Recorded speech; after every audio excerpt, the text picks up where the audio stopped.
Hello, friends. Let's talk new save. In our new save, we've decided to push forward to Tier 7 before worrying about building anything permanent. This is because we want trains, and the new train signaling, to be a big part of our new world. Because we focused on getting to Tier 7 and generating coupons, our starter factories embraced a certain amount of disorganization. They actually end up looking a lot like people's first factories, with items being created right next to where resources are collected. Although we have started laying out the path for resources we know we'll be transporting, like water.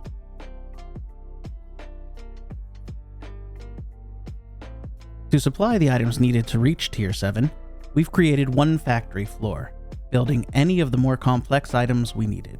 We'll be removing and replacing this later with more focused factory buildings. Overall, our main objectives in the new save are to focus on making our factory look better than it has in the past and to build with more permanence. Well, after we hit Tier 7, anyway. To improve the look of our factory, we'll be focusing on using the new architectural elements added in Update 5 and really playing with verticality.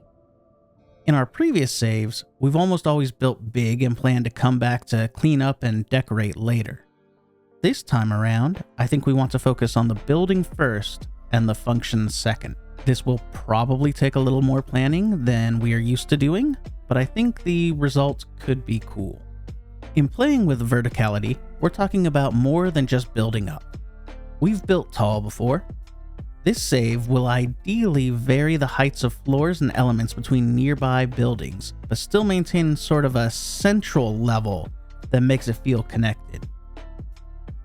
This could end up being a really painful idea before we're done.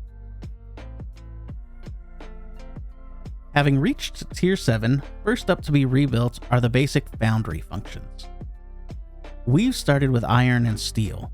While we want to make sure we leave enough room for refineries later, at this stage, we'll be sticking with smelters. In imagining our steelworks, we're thinking about a multi-storied building with decorative touches low so that they can be seen by passing trains. These touches include arched windows, a large front edifice, and the use of angle and depth. The central levels we want to focus on in this section of the build are an elevated train level and a lower truck highway.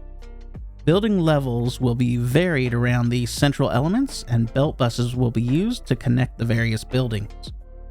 We are very early in this process, but if we take a look from some distance, you can see the rough skeleton of what we have in mind already emerging. Next up will be to make more progress on the steelworks, start a copper foundry, and then turn our attention to power. If you like how this build is shaping up, think about liking and subscribing below. If you don't, blame Snut in the comments. That's what I do. And if you'd like to help build our new world, come join us on Twitch, Wednesdays, Fridays, and Saturdays. Whatever you decide, until next time, be efficient and have fun.